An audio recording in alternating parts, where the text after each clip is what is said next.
Hey, petit message avant que la vidéo commence, savais-tu que la plupart de mes vidéos se faisaient démonétiser parce que je montrais du contenu trop violent? Du coup, tu peux soutenir mon travail en allant sur Tipeee et me laisser un tip. En plus, les contreparties sont sympas. Bisous.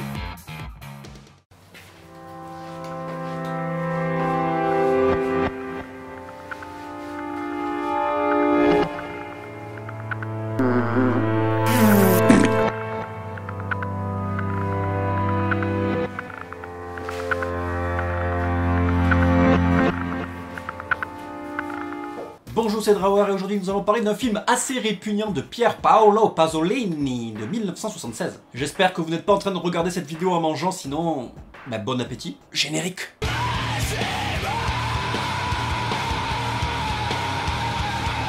Alors comme d'habitude, je me permets de vous dire qu'avant de regarder cette vidéo, ayez le cœur bien accroché parce qu'il y aura des extraits dégueulasses et que si vous êtes tombé sur cette vidéo par hasard, eh bien ça serait dommage que vous repartiez choqué. Et si vous n'avez pas envie d'être choqué, eh bien, allez voir des vidéos fake de Greg Guillotin, ça reste le mieux. Alors de quoi ça parle Salaud, les 120 journées de Sodome? Eh bien ça parle de 4 fascistes italiens pendant la Seconde Guerre mondiale. Il y a le duc, l'évêque, le juge et le président, on dirait le début d'une blague, qui séquestrent 18 adolescents pendant 120 journée complète.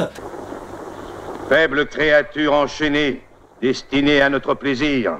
À titre expérimental pour assouvir leurs fantasmes les plus fous, comme par exemple, je sais pas moi, la position du missionnaire.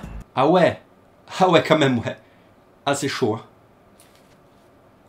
Il faut savoir que ce film est une adaptation de l'œuvre du marquis de Sade, qu'il se passe pendant la période de Louis XIV, à peu près en 1700.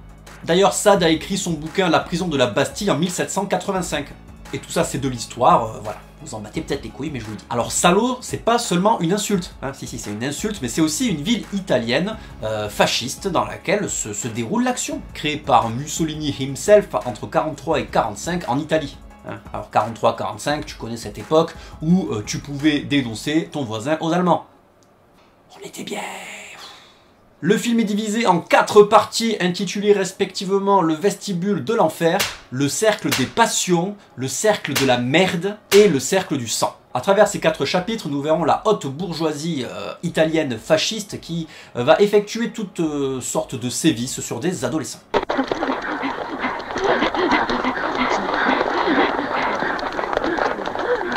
Le tout en passant par des viols, de la scatophilie, de l'urophilie et allant crescendo jusqu'à l'exécution de ces pauvres petits enfants.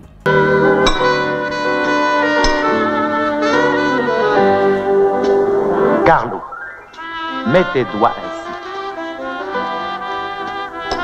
ainsi. Es-tu capable de dire je ne peux manger le ragoût en tenant tes doigts ainsi? Je veux manger le ragoût. Bon, alors mange la merde. À la base, Pasolini voulait juste dénoncer le capitalisme et la société de consommation. La bourgeoisie qui, du haut de son pouvoir, sexualise et asservit tout sans se soucier de la dignité humaine. Qui en prend un sacré coup. Ah, la dignité humaine, elle en prend un coup de bite. Elle prend plein de coups de bite. À la fin du film, pourtant, je me disais pas que celui-ci était une critique de la société de consommation. C'était pas trop ma vision personnelle. Mais plutôt une société qui a toujours envie de plus. Pas nécessairement consommer, mais qui a toujours des besoins, des attentes, des rêves toujours plus fous. Toujours l'expression du jamais assez en termes de sexualité et de déviance, bien sûr. Je parle pas de réaliser ses rêves, ça ne me fait pas peur. Et oui, l'homme sera et restera toujours, en ce qui concerne, quelqu'un qui sera plein d'ingéniosité en termes de sadisme. Tiens, ça me rappelle quelqu'un ça d'ailleurs. Et c'est là que le film tire son épingle du jeu selon moi. Et pour preuve, il y a dans le film une prostituée qui est là pour stimuler l'imagination des 4 pervers, des 4 zozos dont je vous parlais tout à l'heure. Aide-le à faire jaillir la semence qui nous permit de voir le jour. Je la ferai gicler sur ton visage. En leur racontant des histoires de cul pour leur stimuler un peu leur perversité, des histoires toujours de plus en plus dévergondées, toujours plus dégueulasses, d'ailleurs ils en demandent toujours plus. Il convient que vous ne négligiez absolument aucun détail, ce n'est qu'à ce prix que nous pourrons tirer de vos histoires les indispensables éléments d'excitation que nous attendons de vous. Il lui demande d'aller un peu plus en profondeur dans le storytelling d'histoires dégueulasses, afin qu'ils stimulent un peu leur imagination pour trouver des idées toujours plus pourries, pour souiller clairement les adolescents qu'ils ont capturés. Non mais l'enfer sur Terre, imagine une seconde que tu doives coucher avec ce mec. Umberto Franco, regarde. Qu'en dites-vous, hein? Enfin quand je dis coucher, je dis plutôt de te faire enculer et manger sa merde.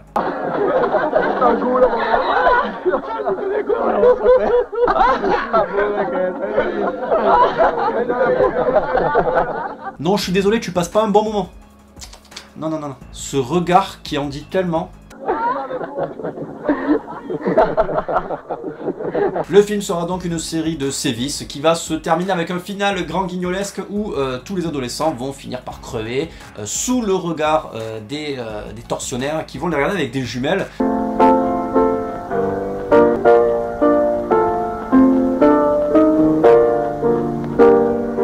Donc on se retrouve dans un point de vue subjectif, à la première personne, où on va être dans la peau de ces tortionnaires, et c'est un peu dérangeant, sachant qu'ils vont s'échanger les rôles pour mater ce qui arrive aux adolescents. Mais la toute fin, alors là c'est le pom-pom, c'est-à-dire qu'il y a deux adolescents qui sont des militaires qui gardent les autres adolescents pour pas qu'ils s'échappent, qui se mettent à danser une espèce de valse entre eux, comme ça, au calme, pendant que les autres sont en train de se faire torturer, et ils parlent de leur copine et tout, enfin, avec une petite musique bienveillante, voilà. Donc on termine sur quelque chose de gai, hein, le cycle de la vie, alors que le film nous montre des images malsaines tout le long du métrage.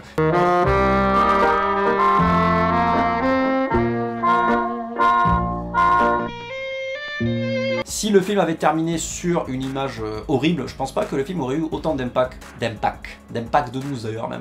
Oh la vache, il faut apprendre à articuler mon pote. Au final quoi, Pasolini, tu veux nous dire quoi? Que la vie est belle selon l'angle dans lequel on la regarde? Ah bah oui, c'est sûr que si t'es du côté des tortionnaires, ou si t'es du côté des collabos, si t'es du côté de ceux qui sont torturés, c'est sûr que la vision n'est pas la même. Résistance!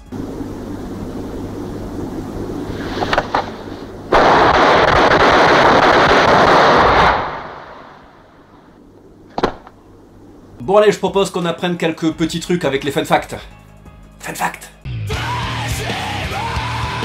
Il faut savoir que Pasolini a été assassiné en 1975 avant la sortie du film. Il a été sauvagement tué sur une plage italienne par un prostitué italien. Oui, parce qu'il y a aussi des hommes qui font ce métier. Bon après le mystère reste entier sur sa mort, règlement de compte entre mafieux, on sait pas trop parce que il y avait Pasolini avec beaucoup de gens qui ne l'aimaient pas, hein, tout simplement, donc on sait pas trop d'où ça vient. Hélène Surgère, qui joue dans le film, c'est une actrice française, disait que sur le plateau du film, il y avait une ambiance bon enfant. Bon enfant, c'est vraiment les mots que j'aurais utilisés aussi. La ville de Salo existe vraiment, comme je vous l'ai dit en début de vidéo, et d'ailleurs il faut savoir que dans cette ville a été assassiné le frère de Pasolini. Pas sympa. Le film possède 4 fins alternatives, que je n'ai pas vues et que je ne sais pas où trouver, donc si vous avez un lien, dans les commentaires s'il vous plaît. Ce film est encore banni dans certains pays, encore aujourd'hui. C'est un des films préférés de John Waters, Gaspard Noé et Michael Haneke. Et je sais pas pourquoi, mais ça m'étonne même pas. Beaucoup de livres sont cités dans ce film. D'ailleurs, au début, il y a une bibliographie qui est conseillée pour aborder ce film. Hein, donc ça, c'est plutôt rare. Et donc on parle de Nietzsche, on parle de Proust, et j'en passe. La BO est signée Ennio Morricone, qui est un ami de Paolo Pasolini. Au final, Salo, les 120 jours de Sodome est une œuvre bien dark, bien sombre de Pasolini, qui est bien en contradiction avec son cycle de films qu'il a fait sur la vie. Ici on parle de la vie certes, mais aussi de la mort, du sexe, des déviances, mais aussi du plaisir, du temps qui passe et du temps en suspens. Enfin voilà, il y a beaucoup de concepts qui s'opposent dans le film, vous l'aurez compris. Donc ce n'est pas seulement un film dégueulasse où on voit du caca et du pipi. Au clair du pipi, mon ami la fête. C'est aussi un film qui pose des questions importantes sur la sexualité de l'homme, ses frustrations, ses désirs, ses pulsions sexuelles et surtout ses déviances. Tout fan de films d'horreur qui se respecte se doit d'avoir vu ce film parce que c'est un vrai film d'horreur, voilà, sans fantastique, hein, tout est voilà, tout est pur, tout est vrai, tout est extrait de... Enfin, c'est pas des extraits, c'est pas un documentaire non plus, mais ce que je veux dire c'est qu'il n'y a pas d'artifice fantastique. Plus nous sommes ancrés dans un réel tangible et plus nos peurs nous prennent à la gorge. Et puis franchement, est-ce que Koh-Lanta aurait pas eu plus de gueule si on avait remplacé l'épreuve de dégustation des verres par une épreuve de dégustation de caca? Je n'ai plus de caca. Alors là, il y a moins de monde. Voilà, j'espère que cette vidéo vous aura plu, que vous en aurez appris un peu plus sur ce film, qui est quand même assez à part. N'hésitez pas à le regarder si vous ne l'avez pas vu, évidemment. Et puis, si vous avez aimé la vidéo, je vous encourage à laisser un pouce en l'air, à la partager, c'est super important pour faire un peu grandir la chaîne, la communauté. En tout cas, vous êtes super, n'hésitez pas à laisser des commentaires, j'y réponds toujours. Et puis, je vous fais le bisou. Stare or say a prayer for all you left behind. Call me just